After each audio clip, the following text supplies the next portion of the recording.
একেই তো বলে প্রেম। আমরা রাধার প্রেম দেখি, কিন্তু নাতির প্রতি দিদিমা ঠাকুরদার যে ভালোবাসা, সে ভালোবাসা আমরা দেখি না, ঘুরেও তাকাই না।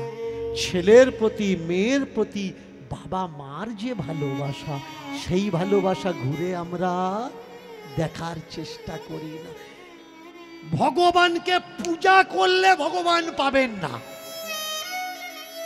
পূজা করলে যদি ভগবান পাওয়া যেত, যেখানে 24টা ঘন্টা ভগবানের পূজা হচ্ছে, সেখানে তো ভগবান জলজান্ত দাঁড়িয়ে থাকতে পারত। মীরা বলেছেন, ভগবানকে ভালোবাসতে হলে তবেই ভগবান পাবে। পাথর পূজা করলে ভগবান পাবে না, রাশি রাশি ফুল দিলে ভগবান পাবে না, গঙ্গা জল দিলে পাবে না। বারব্রত করলে যদি ভগবান পেত, তাহলে 76-এর মন্নান্তরে কত মানুষ তো না খেয়ে মারা গেল, তারাও ভগবান পেত। ভগবানকে শুধুমাত্র উপলব্ধি করতে হয়, উপলব্ধি ছাড়া ভগবান আসে না। বাস্তবে ভগবান নয়, স্বপ্নে ভগবান পাওয়া যায়। আপনি ঘুমালেন, ভগবত চিন্তা করেন, স্বপ্নে ভগবান সঙ্গে আপনার পরিচয় হবে, সাক্ষাৎ হবে, দর্শন হবে, কিন্তু বাস্তবে কখনো হতে পারে না। বাস্তবটা আলাদা। আগে জানতে হবে আপনার জন্মটা কেন হয়েছে, কোনো একটা দায়িত্ব, কোনো একটা কর্তব্য, তার জন্য হয়েছে আপনার জন্ম। আর সেই কর্তব্য যদি আপনি পূরণ করেন, তবে এই মানব জন্ম আবার আপনি পাবেন। আর এই কর্তব্য যদি আপনি পূরণ না করেন, তাহলে এই মানব জন্ম আপনি পাবেন না। আপনারা আমাকে বলতে পারেন যে বাবা আর একটু সহজ করে বলুন, মন দিয়ে শুনবেন। একটা মাঠ 100 একর জমি, সেখানে 150 থেকে 200 লেবার লাগানো হয়েছে জমি চাষ করার জন্যে, জমিতে ধান লাগানোর জন্যে, রোয়া লাগানোর জন্যে, পাতা লাগানোর জন্যে, সবজি লাগানোর জন্য। 1 থেকে 150 শ্রমিক সেখানে সবজি লাগাচ্ছে। আর জমির মালিক সেখানে এসে দেখছে যে তার জমিতে কাজকর্ম কেমন চলছে। এসে দেখলো কিছু মানুষ জমির পাড়ের উপরে বসে চোখ বন্ধ করে আর মালিকের নাম করছে, মালিক দয়া করো, মালিক কৃপা করো। আর কিছু মানুষ নাম করছে না, ওই জমিতে বসে তাড়াতাড়ি করে ধান লাগাচ্ছে, যত তাড়াতাড়ি শেষ হবে অত তাড়াতাড়ি তারা বাড়িতে চলে যাবে। এবার মালিক নায়েব মশাইকে জিজ্ঞাসা করছে, হ্যাঁ গো নায়েব, এরা কারা? বলে এরা তোমার ভক্ত, এরা তোমার নাম গুণগান করছে, তোমার ছবি ধ্যান করছে। বলে ওরা কারা? বলে ওরা তোমার জমির লেবার, ওই জমিতে পাতা লাগানোর জন্য ডেকেছো, রোজ দেবে, ওরা তোমার জমিতে পাতা লাগাচ্ছে। এবার বলুন, জমিটা যদি আপনার হতো, 150 লেবার লাগিয়েছেন আর 140 জন লেবার কাজ করছে, আর 10 জন চোখ বন্ধ করে আপনার নাম করছে, তাহলে পরের দিন কাকে ডাকতেন জমিতে? ওই 10 জনকে না 140 জনকে? জমির মালিক কি চাইবে? লেবারকে আমি জমিতে লাগিয়েছি কাজ করার জন্যে, তারা কাজ ফাঁকি দিয়ে চোখ বন্ধ করে আমার ছবি চিন্তা করুক, আমার ডাকুক, আমার নাম জপ করুক, নাকি তাড়াতাড়ি করে জমি খেতে ধানগুলো লাগিয়ে দিক? তেমনি এই পৃথিবীটা একটা কর্মক্ষেত্র, একটা দায়িত্ব, একটা কর্তব্যের স্থল। মনুষ্য জন্ম তিনি আমাদের কেন দিয়েছেন? এই জায়গায় এসে কর্তব্য করার জন্যে, কর্ম করার জন্যে, নাকি চোখ বন্ধ করে তার ধ্যান করার জন্যে। যেদিন শেষের দিনে তিনি আসবেন, এসে দেখবেন যারা কর্ম করছে ওদের তো তার পরের দিনে আবার কাজ পাবে, আর যারা চোখ বন্ধ করে তার ধ্যান করছে সরাসরি বলে দেবে, বাবা কালকের থেকে জমির ধারে বাড়ে কত ধ্যান করতে পারিস, বাড়ি গিয়ে চোখ বন্ধ করে ধ্যান কর। কারণ তোর মতো লেবার যদি জমিতে আসে, এ জমি আজকের তো কি এবছরে আর চাষ। এবার আপনাদের উপরে বিচার, সহজ সরল যুক্তি দিয়ে আমি আপনাদের সম্মুখে তুলে ধরলাম। গলায় মালা নিয়ে তিলক কেটে ঠাকুর ঘরে বসে 1.5 ঘন্টা ধরে রাধেশ্যাম রাধেশ্যাম করবেন, নাকি রান্নাঘরে ঢুকে রান্না করে ছেলে মেয়ের মুখে ভাত দেবেন, শ্বশুর শাশুড়ির মুখে ভাত দেবেন, স্বামী আসলে স্বামীকে যত্ন করবেন? তাহলে আগামীতে আপনাকে ডাকবে কি?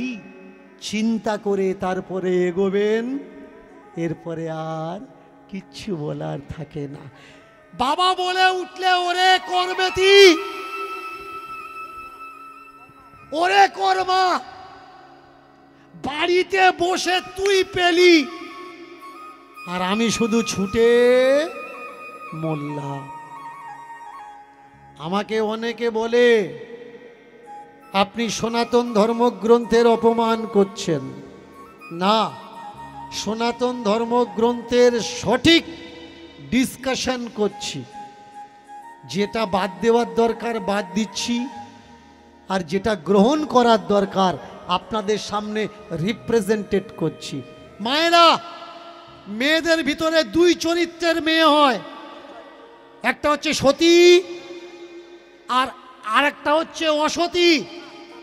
মায়েরা বলুন তো, দুটো তিনটে স্বামী যার, সে সতী না অসতী? মায়েরা বলবেন অসতী না? তাহলে দুটো তিনটে স্ত্রী যদি স্বামী হয়, একটা মেয়ের যদি তিন চারটে স্বামী হয়, সে যদি অসতী হয়, তাহলে দ্রৌপদী সতী কি করে হয়?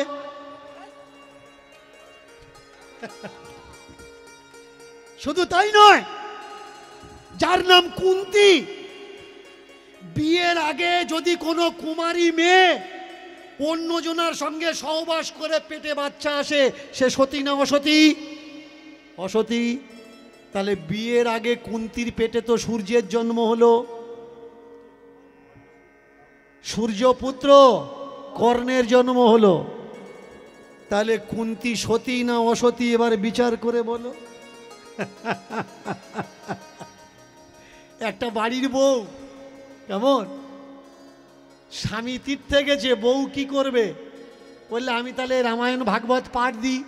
গুরুদেবদের ডেকে এনে, সাধু বৈষ্ণবদের ডেকে এনে পাঠ দেয়, পাঠ দেয় আর শোনে, পাঠ দেয় আর শোনে।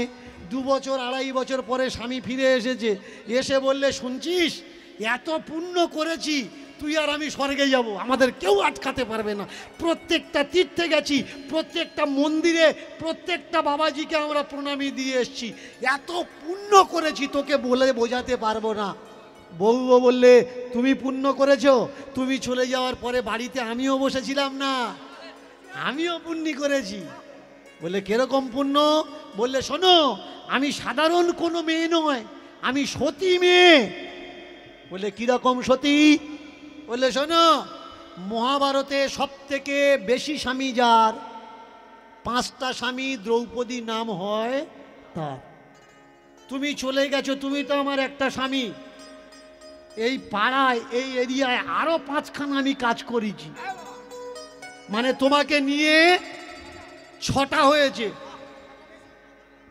তীর্থে থেকে ঘুরে এসে মাথা হাত দিয়ে বললে সর্বনাশ, আমি পুণ্যি করতে গেছি আর তুই পুণ্যি খালি করেছিস।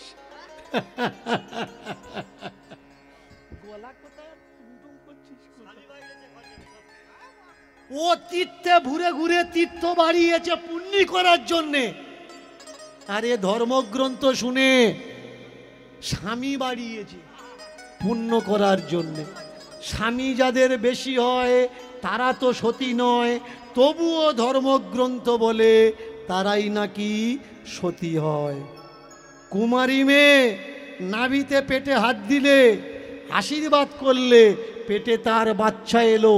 শুধু তাই নয়, জরৎকারু মনসার স্বামীর নাম কি? মা, মনসার ভাষণ দেখো তো, মনসার গান শোনো তো। জরৎকারু মনসার স্বামীর নাম, মনসাকে ছেড়ে দিয়ে চলে যাচ্ছে। মনসা বলে উঠলে, স্বামী তুমি যদি চলে যাও আমি মা হব কি করে? নাইতে আশীর্বাদ দিলে 8টা ছেলে পুলে হলো, অষ্টনাগ তার নাম। নাইতে আশীর্বাদ দিলে, হাত দিয়ে আশীর্বাদ দিলে বাচ্চা হয়। তবু আমরা বলছি এটা আমাদের ধর্ম গ্রন্থ, লেখা আছে মানে মানা লাগবে। যারা এখান থেকে চাঁদে গেল, ধর্মগ্রন্থে লেখা আছে পৃথিবী যখন ভূমিকম্প হচ্ছে, কেন ভূমিকম্প হচ্ছে? বললে সাপের মাথায় বসু মাথা আছে, তো সাপ যখন নড়ে, বাসুকি নাগ যখন নড়ে, বসু মাথাও নড়ে, তাকে ভূমিকম্প বলে। মহাকাশে যাওয়া বৈজ্ঞানিকগুলো তারা দেখে এলো, বাসুকি নাগ তারা দেখতে পেল না। মহাশূন্যের মাঝখানে নাকি পৃথিবীটা ভাসছে, তাহলে ধর্মগ্রন্থের বাসুকি নাগ এটা গেল কোথায়? শুধুমাত্র ধর্মগ্রন্থে নাকি মহাকাশে ভাসছে? বোঝা লাগবে ভাই, কোনটা সত্য আর কোনটা মিথ্যা। যারা বলে পুষ্পক বিমান ছিল, রাবণের পুষ্পক বিমান, এই পুষ্পক বিমানটা কার? অ্যাকচুয়ালি এই পুষ্পক বিমানটা কুবেরের বিমান। রাবণ জোর করে কুবের থেকে কেড়ে নিয়েছিল। পুষ্পক বিমান আকাশে উঠত। এবার বলুন, পুষ্পক বিমানের সামনে কি বাঁধা ছিল জানেন কি? পুষ্পক বিমানের সামনে গাধা বাঁধা ছিল। এবার বলুন, গাধা ওড়ে? রথের সামনে গাধা বানিয়ে যারা রথকে উড়িয়ে দিল, তারা পুষ্পক বিমানকে ওড়ালো নাকি ধর্মগ্রন্থ দ্বারা আমাদেরকে গাধা বানালো? আর ওই পুষ্পক বিমান ওড়া দেখে আমরা প্রণাম করে বলছি, ও ঠাকুর তোমার কি লীলা। সূর্য পূর্ব পাহাড় থেকে পশ্চিম পাহাড় পর্যন্ত যাচ্ছে, সূর্য পূর্ব পাহাড় থেকে পশ্চিম পাহাড় পর্যন্ত যাচ্ছে। এবার বলুন তো, সূর্য যে রথে আকাশ থেকে উড়ে যাচ্ছে, সেই রথে কি বাঁধা আছে? 9টা ঘোড়া বাঁধা আছে। এবারে বলুন, 9টা ঘোড়া আকাশে ওড়ে তো? যারা আকাশে প্লেন ওড়ালো, জেট ইঞ্জিন তৈরি করে, তারা যদি এই ধর্মগ্রন্থগুলো পড়তো, তাহলে এরোপ্লেনের সামনে ছাগল গাদা ঘোড়া বেঁধে দিয়ে ট্রাই করত। এখনো কিছু আমার ধর্মের মানুষ তারা বলে আমেরিকা নাকি এই সব বিজ্ঞানগুলো চুরি করেছে। এই বিজ্ঞান কোন বইয়ে আছে? বিমান শাস্ত্র। এর জন্য আমি বারবার করে বলি, শাস্ত্রগ্রন্থ পড়ো, ধর্মগ্রন্থ পড়ো, তবে বুঝতে পারবে গাঁজাখুরি গল্পটা কোন জায়গায় লেখা আছে। বিমান শাস্ত্রে লেখা আছে অ্যাসিড কিভাবে তৈরি হয়, ব্যাটারি কিভাবে তৈরি হয়, ডিসি উইথ এসি, এবং তার সঙ্গে প্লেন আবিষ্কার কে করেছে, কে লিখেছে বিমান শাস্ত্র? যে লিখেছে তার নাম হচ্ছে ঋষি ভরদ্বাজ। এই ভরদ্বাজের বাবার নাম কি? বৃহস্পতি। আমাকে 4-5 দিন আগে একজন ফোন করেছিল। আগে আমি এই ফোন কলগুলো ইউটিউবে দিতাম যে মানুষ শুনুক, কিন্তু এত লজ্জার বিষয়, এই রেকর্ডিংগুলো আমি আর ইউটিউবে ছাড়ি না। কেন ছাড়ি না? ইউটিউবে ছাড়লে অন্যান্য ধর্মের মানুষ হাসাহাসি করবে যে এদের ধর্মে এখনও এরকম মানুষ আছে। মন দিয়ে শুনবেন, ভরদ্বাজ একে বলা হয় গোত্রীয় ঋষি। এই ভরদ্বাজ গোত্র কাদের? ব্রাহ্মণদের ভিতরে দেখবেন ভরদ্বাজ গোত্র পাবেন। এই ভরদ্বাজকে বৃহস্পতির ছেলে। ভরদ্বাজের জন্ম কিভাবে হয়েছে আমাকে ফোন করে বলছে, আপনি জানেন ইংরেজরা এদেশে এসে বিমান শাস্ত্র চুরি করে নিয়ে গেছে, নিয়ে গিয়ে তারা প্লেন আবিষ্কার করেছে, ইলেকট্রিক আবিষ্কার করেছে, ব্যাটারি আবিষ্কার করেছে, এই শাস্ত্র তো আমাদের। আমি বললাম, তারা যদি চুরি করে নিয়ে গিয়ে করতে পারে, তোমাদের কাছে যখন ছিল তোমরা করতে পারোনি কেন? আমাকে বলো যে এই ভরদ্বাজ এর বাড়ি কোথায়? আমাদের ভারতবর্ষের কোন রাজ্যের, কোন জেলার, কোন গ্রামে ভরদ্বাজের বাড়ি? বললে জানি না। আমি বললাম ঠিক আছে, জানার দরকার নেই, কারণ তোমাদেরকে গোবর ভক্ত বলা হয়। তোমরা দুধ খাও না, কিন্তু গোবর বা গায়ে মেখে আনন্দ করো। তোমরা দুধ খাও না, কিন্তু গরুর মুত খেয়ে মনে করো অনেকগুলো রোগ সারে। তাহলে গরুর মুত খেয়ে যদি রোগ সারত, বাজারে দুধ নয়, গরুর প্রস্রাব কাঁচের বোতলে করে ধরে লিটার লিটার বিক্রি হতো। তাকিয়ে দেখো, বলো দেখি আমাকে ভরদ্বাজের জন্ম কিভাবে হয়েছে। বললে জন্ম কিভাবে হয়েছে আমি জানি না। তাহলে ধর্মগ্রন্থ শাস্ত্রগ্রন্থের কি জানো? যারা বলে তাদেরকে গালাগালি করতে জানো? দেখবেন আপনার গ্রামে যারা ধর্মগ্রন্থের নোংরামো টেনে বের করে তাদেরকে কি বলে? অনেকে নাস্তিক বলে। এরা নাস্তিক নয়, অ্যাথিস্ট নয়, এরা কি জানেন? এরা বাস্তবিক, এরা নাস্তিক নয়, বাস্তবকে মানে, কল্পনাকে মানে না। তাহলে ভরদ্বাজের জন্ম কিভাবে হয়েছে? মায়েরা মন দিয়ে শুনুন।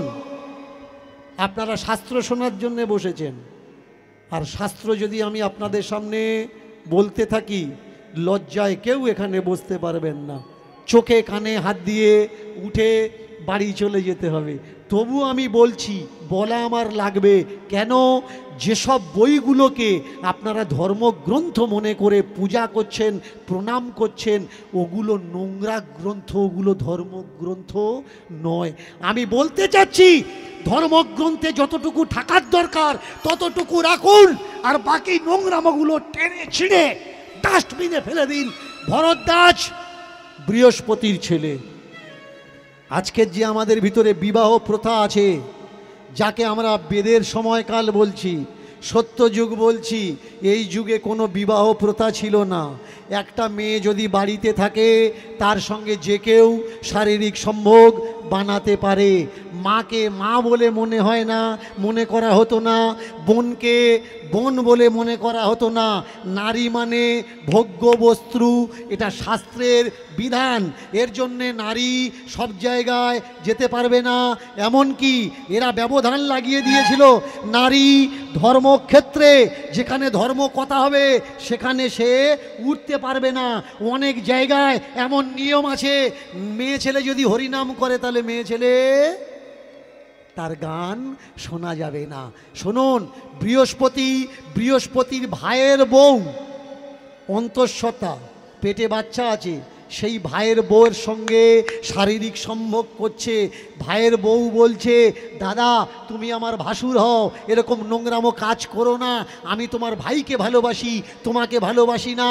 বললে এটা নিয়ম, এটা প্রথা, তবুও জোর করে শারীরিক সম্ভোগ করছে। পেটের ভিতরে বাচ্চা, ওই বাচ্চা বলছে, জ্যাঠামশাই এখানে একজনার মতো থাকার জায়গা আছে, আর থাকার জায়গা নেই। আমার 5 মাস বয়স হয়েছে, কদিন পরে আমি মাটিতে পা রাখবো, তুমি এখানে আর কাউকে পাঠিও না। তবু ওই বাচ্চার কথা না শুনে তার শরীরের শক্তি গর্ভে ফেলে দিয়েছে, আর পেটে থাকা বাচ্চাটা যোনিদেশ পা দিয়ে আটকে দিয়েছে। বীর্য যোনিদেশে না পড়ে বীর্য বাইরে পড়েছে। বৃহস্পতি অভিশাপ দিল, পেটে থাকা বাচ্চাটা অন্ধ হয়ে জন্মাবে, আর যে বীর্য নিচে পড়েছে তার থেকে যে পুত্র সন্তানের জন্ম হয়েছে তার নাম ভরদ্বাজ। এবারে বলুন, এই গল্পটা আপনি আপনার মাকে শোনাতে পারবেন? আপনি আপনার বোনকে শোনাতে পারবেন? আপনি আপনার কাকিমা, মাসিমা, জেঠিমাকে শোনাতে পারবেন? পারবেন না। আর যদি বৈজ্ঞানিক দৃষ্টিকোণ দিয়ে দেখেন, তাহলে মেল পাম্প শুক্রাণু একটা নির্দিষ্ট টেম্পারেচারে জীবিত থাকে, হাই বা লো টেম্পারেচারে জীবিত শুক্রাণু থাকতে পারে না।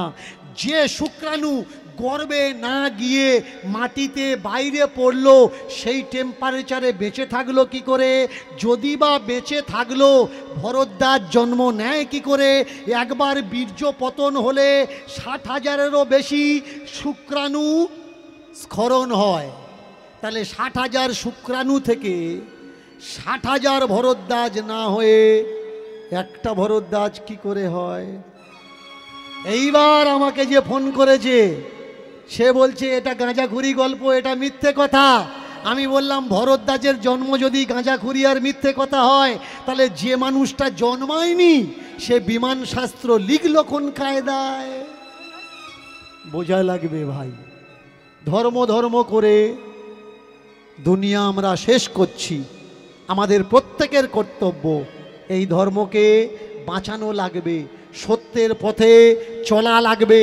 আবার এই দেশ সনাতনে প্রতিষ্ঠা হোক, সনাতনীদের এই দেশ হোক অন্ধ ভক্তি, আমাদের দেশ থেকে বিসর্জন হোক, জ্ঞান শুদ্ধ ভক্তির প্রতিষ্ঠা হোক, মন্দির মসজিদ এগুলো হোক, কিন্তু মোড়ে মোড়ে গ্রামে গ্রামে স্কুল কলেজ হোক। আমরা ধর্মগ্রন্থ মাথায় নেব, কিন্তু তার সঙ্গে বিদ্যালয়ের বইগুলো মাথায় নেব। আমরা তীর্থে যেমন বছরে বছরে যাব, তেমনি ছেলে মেয়েদের পাশ করার জন্যে বছর বছর লেখাপড়াও করাবো। আমরা যেমন কপালে তার তিলক এঁকে দেব, তেমনি এঁকে দেব তার বীরত্বের টিকা, যে তুমি এই সালে প্রথম হয়েছো, দ্বিতীয় হয়েছো, তৃতীয় হয়েছো। আমাদের একবিংশতে শতাব্দীতে দাঁড়িয়ে কি দরকার? অন্ধবিশ্বাস নাকি শিক্ষা? বিবেচনা আপনাদের, আপনারাই মনে করবেন। আপনার মাধ্যমিক উচ্চ মাধ্যমিকের ছেলে মেয়েটা স্কুল কলেজে গেছে, যাওয়ার পরে প্রশ্ন এসছে যে বৃষ্টি কিভাবে হয়, বৃষ্টি কিভাবে হয়। ধর্মগ্রন্থ পড়বেন, ধর্মগ্রন্থে লেখা আছে ইন্দ্র আমাদের বৃষ্টি দেয়, বৃষ্টির দেবতার নাম হলো কি? বরুণ। বৃষ্টি দেয় কে? ইন্দ্র, আর বৃষ্টির দেবতার নাম হচ্ছে বরুণ। আপনার মাধ্যমিক বা উচ্চ মাধ্যমিকের মেয়েটা যদি এমন প্রশ্ন আসে যে বর্ষা হয় কি করে, আর ও যদি লেখে ইন্দ্রের কৃপায় বর্ষা হয়, নাম্বার পাবে? তাহলে এটা যদি সম্পূর্ণ মিথ্যে কথা হয়, এই মিথ্যে কথাটা এখনো পর্যন্ত আমাদের ধর্মগ্রন্থে কি করছে? তুলে বের করে ছিঁড়ে ফেলার দায়িত্ব কাদের? দীনকৃষ্ণ ঠাকুরের না, আপনাদের সবাই। দীনকৃষ্ণ ঠাকুর আমি না, যারা গ্রামে দাঁড়িয়ে সমাজে দাঁড়িয়ে মাথা উঁচু করে বাস্তব কথাটা বুকে চাপড়ে বলতে জানে, এটা সত্য আর এটা মিথ্যা, সেই ব্যক্তি দীনকৃষ্ণ ঠাকুর। আমি কোনো দীনকৃষ্ণ ঠাকুর নাম নই, আমি তো একজন ব্যক্তি মাত্র। দীনকৃষ্ণ ঠাকুর একটা চিন্তাধারার নাম, দীনকৃষ্ণ ঠাকুর একটা সতীর নাম, দীনকৃষ্ণ ঠাকুর একটা প্রগতির নাম, দীনকৃষ্ণ ঠাকুর একটা পরিবর্তনের নাম, দীনকৃষ্ণ ঠাকুর সত্য চেতনার নাম। আর সেই দীনকৃষ্ণ ঠাকুর আপনি আপনার গ্রামে খুঁজুন, পেয়ে যাবেন। চায়ের দোকানে খুঁজুন, পেয়ে যাবেন। বাসের মধ্যে দেখতে পাবেন, ট্রেনের মধ্যে দেখতে পাবেন, ট্রামের মধ্যে দেখতে পাবেন। যারা সত্যের জন্য যুক্তি তর্ক দিয়ে লড়াই করে, তারাই হলো দীনকৃষ্ণ ঠাকুর। আজকের ছোট্ট মেয়েটা বাড়ি বসে গোবিন্দ পেল, আর আমাদের সমাজের অকর্মণ্যগুলো তিলক কেটে বাম্মা ছেড়ে তীর্থের দিকে ছুটল। কি করবেন? গোবিন্দ বাড়ি বসে পাবেন নাকি তীর্থে গিয়ে গোবিন্দকে খুঁজবেন? যারা তীর্থে ছুটে গেছে সবাইকে ডেকে জিজ্ঞাসা করুন ভগবান পেয়েছেন? প্রত্যেকেই বলবে ভগবান পাইনি। তাহলে কে ভগবান? জীবন্ত মানুষই তো ভগবান। ভগবান একটা উপাধির নাম, ভগবান একটা খ্যাতির নাম। ভগবানকে যে যার জন্যে কোনো উপকার করে, কারোর কোনো উপকারে লাগে, উপকার করা ব্যক্তিটা উপকার নেওয়া ব্যক্তির কাছে ভগবান খ্যাতি পায়। একটা বাচ্চা জলে পড়ে গেছে, রাস্তার অজানা লোক জল থেকে তুলে লাফ কেটে পড়ে ওই বাচ্চাকে তুলে দিয়েছে। যার বাচ্চা জলে পড়েছে সে বাচ্চাটাকে কোলে নিয়ে তাকে বলে তুমি সাক্ষাৎ ভগবান। ভগবানকে উপরে আছে।